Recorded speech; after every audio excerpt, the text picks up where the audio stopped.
بسم اللہ الرحمن الرحیم۔ السلام علیکم ناظرین، امید کرتا ہوں کہ تمام میرے دوست خیریت سے ہوں گے۔ ناظرین، آج کی ویڈیو میں آپ کو ایک ایسا عمل، ایک ایسا لفظ بتانے جا رہا ہوں جس کے پڑھنے سے آپ قربانی کا جانور مناسب قیمت میں اچھا بے عیب جانور لے کر آئیں گے کہ آپ کا دل خوش ہو جائے گا اور کوئی آپ کو دھوکہ بھی نہیں دے سکے گا۔ آج کل تقریباً ہر جگہ دھوکہ اور فریب عام سی بات ہوتی جا رہی ہے، اس لیے احتیاط بہت ضروری ہے۔ آج کی ویڈیو میں دو چیزیں میں آپ کو بتاؤں گا۔ ایک تو وہ لفظ جس کو پڑھ کر آپ قربانی کا جانور لینے جائیں گے تو آپ کو من پسند جانور اپنے من پسند ریٹ پر ملے گا، اور دوسرا عمل میں آپ کو بتاؤں گا جس کو پڑھنے سے آپ کا جانور نظر بد سے محفوظ رہے گا۔ یہ دو چیزیں آپ اپنے قربانی کے جانور کے لیے کر لیں تو آپ کسی بھی پریشانی کا شکار نہیں ہوں گے۔ انشاءاللہ آپ بہترین قربانی کریں گے۔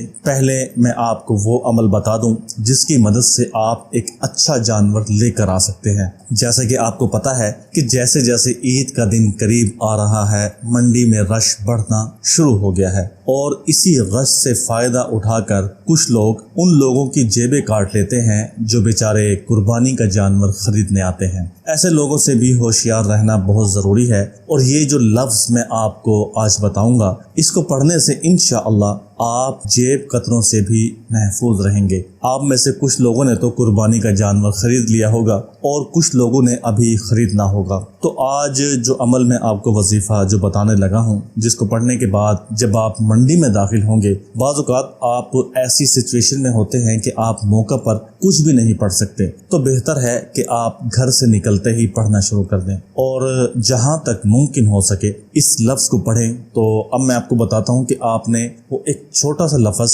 اللہم لا خلابہ پڑھنا ہے۔ اب جب آپ گھر سے نکلنے لگیں تو اس لفظ کو پڑھنا شروع کر دیں، اور جب تک آپ جانور خرید نہ لیں اس کا ورد کرتے رہیں، اس کو پڑھتے رہیں۔ انشاءاللہ آپ ایک صحت مند اور مناسب قیمت کا جانور لے کر ہی گھر واپس آئیں گے۔ اس لفظ کو پڑھتے رہنا لفظ حدیث شریف سے ثابت ہے اور حاجت کے پوری ہونے کے لیے بیان ہوا ہے۔ یہ بہت ہی چھوٹا سا اور آسان سا لفظ ہے، بس اس لفظ کو اپنے ورد میں رکھنا ہے۔ چاہے آپ کسی کے ساتھ بات کر رہے ہیں، آپ کسی کے ساتھ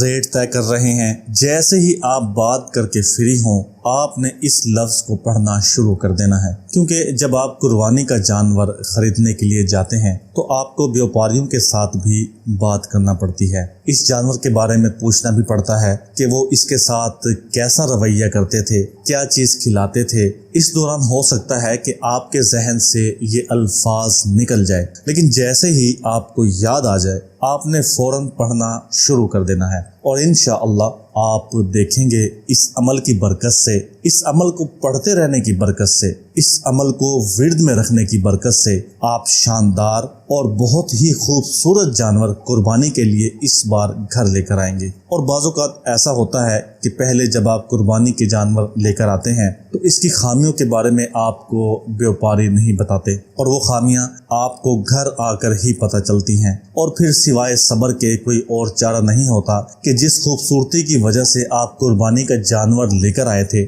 وہ خوبصورتی تو عارضی تھی، لیکن جب آپ یہ عمل کریں گے اور اس کی برکات جب آپ کے سامنے آئیں گی تو آپ حیران رہ جائیں گے کہ جانور بیچنے والے کے منہ سے خود نکلے گا کہ اس جانور کے اندر کیا کیا خامی ہے اور کیا کیا خوبی ہے، اور جب آپ کو بیچنے والا خود ہی سب کچھ بتا دے گا کہ اس جانور میں کیا خوبی ہے اور کیا خامی ہے، تو پھر آپ کو جانور لینے میں اور جانور لینے کے فیصلہ کرنے میں بہت ہی زیادہ آسانی ہو جائے گی، کیونکہ یہ عمل خاص قربانی کا جانور لینے کا عمل ہے۔ ایک اور بات میں آپ کو بتا دیتا ہوں کہ جب آپ قربانی کا جانور لے کر واپس گھر کی طرف آتے ہیں تو کیونکہ آپ کا جانور جو آپ کا گھر ہے اس جانور کے لیے نیا ہوتا ہے، تو اس لیے وہ جانور بدکنے لگتا ہے، مطلب وہ جانور کہتا ہے کہ یہاں پر مجھے کیوں لے کر آ گئے، مجھے میرے گھر واپس چھوڑ کر آؤ۔ تو اس عمل کے پڑھنے کی وجہ سے جانور کو بھی تشفی ملے گی اور اس کو سکون محسوس ہوگا۔ اس عمل کے پڑھنے کا ایک طریقہ اور بھی ہے، اور وہ یہ ہے کہ جب آپ گھر سے قربانی کا جانور لینے کے لیے نکلیں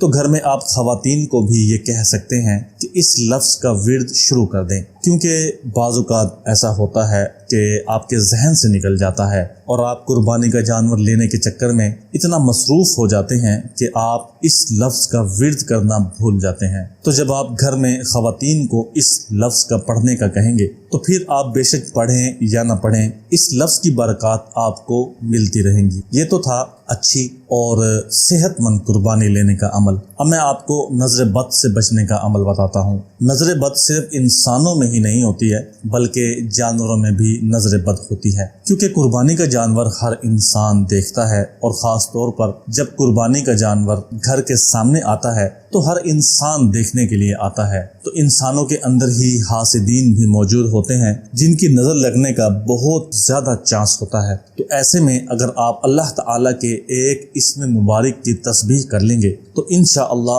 آپ کا جانور نظر بد لگنے سے محفوظ رہے گا۔ بعض اوقات ایسا ہوتا ہے کہ آپ قربانی کا جانور لے کر آتے ہیں لیکن عید سے ایک دن پہلے ہی جانور بیمار ہو جاتا ہے اور رات کو ہی آپ کو اس جانور پر چھری پھیرنی پڑتی ہے، مطلب وہ جانور قربانی کے قابل نہیں رہتا۔ یہ سب کچھ نظر بد کی وجہ سے ہوتا ہے۔ ایسے موقع پر آپ 3 مرتبہ پہلے درود شریف پڑھ لیں، اس کے بعد آپ ایک تسبیح اللہ تعالیٰ کے اسم مبارک یا قہارو کی پڑھ لیں، اور اس کے بعد دوبارہ 3 مرتبہ درود شریف پڑھ لیں، تو انشاءاللہ آپ کا جانور نظر بد سے محفوظ رہے گا۔ اس وظیفے کو آپ اپنی زندگی میں کسی اور موقع پر بھی استعمال کر سکتے ہیں کہ جب آپ کو لگے کہ آپ نے کسی چیز کو نظر بد لگنے سے بچانا ہے، آپ اس اللہ تعالیٰ کے اسم کی تسبیح کر لیں۔ انشاءاللہ آپ جس نیت سے اس اسم کی تسبیح کریں گے وہ چیز نظر بد لگنے سے محفوظ ہو جائے گی۔ نظر لگنا برحق ہے، چاہے وہ انسان کو لگے یا جانوروں کو۔ اللہ تعالیٰ نے ہر چیز کا علاج قرآن پاک میں رکھا ہے۔ آپ دیکھیں گے کہ جیسے ہی آپ اللہ تعالیٰ کا یہ اسم مبارک یا قہارو کی تسبیح کریں گے، انشاءاللہ اس اسم کی برکت سے آپ کا جانور جو آپ قربانی کے لیے لائے ہیں اس کو کسی بھی قسم کا کوئی نقصان نہیں ہوگا۔ عید میں بہت کم دن رہتے ہیں، آپ احتیاط کے طور پر آج ہی اس تسبیح کو پڑھنا شروع کر دیں۔ آپ روزانہ اس تسبیح کو پڑھیں، جب تک آپ قربانی نہیں کرتے تب تک لازمی یہ عمل کریں۔ اور اس تسبیح کا ایک اور فائدہ میں آپ کو بتا دیتا ہوں، وہ یہ کہ اس عمل کی برکت سے آپ کے جانور کی قربانی کا گوشت بھی اچھی مقدار میں آپ کے پاس آئے گا، اور جو کہ برکت والا گوشت ہوگا۔ اس وظیفے کو اپنے جاننے والوں کے ساتھ لازمی شیئر کریں، کیونکہ بہت سے لوگ اس عید پر آ کر پریشان ہو جاتے ہیں کہ ہم لوگ تو سچے دل سے قربانی کرنا چاہتے ہیں اور ہم کوئی دکھاوا نہیں کرنا چاہتے، لیکن اس کے باوجود ہماری قربانی کا جانور بیمار ہو جاتا ہے۔ ہو سکتا ہے کہ آپ کا ایک شیئر کرنے سے کسی ایسے انسان تک یہ وظیفہ پہنچ جائے جس کو اس وظیفے کی بہت زیادہ ضرورت ہے۔ اس ناچیز کو بھی اپنی دعاؤں میں یاد رکھیے گا، اپنا بہت سا خیال رکھیے گا۔ کمنٹس میں اللہ تعالیٰ کا ایک نام برکت کے طور پر لازمی لکھ دیں۔ اللہ حافظ۔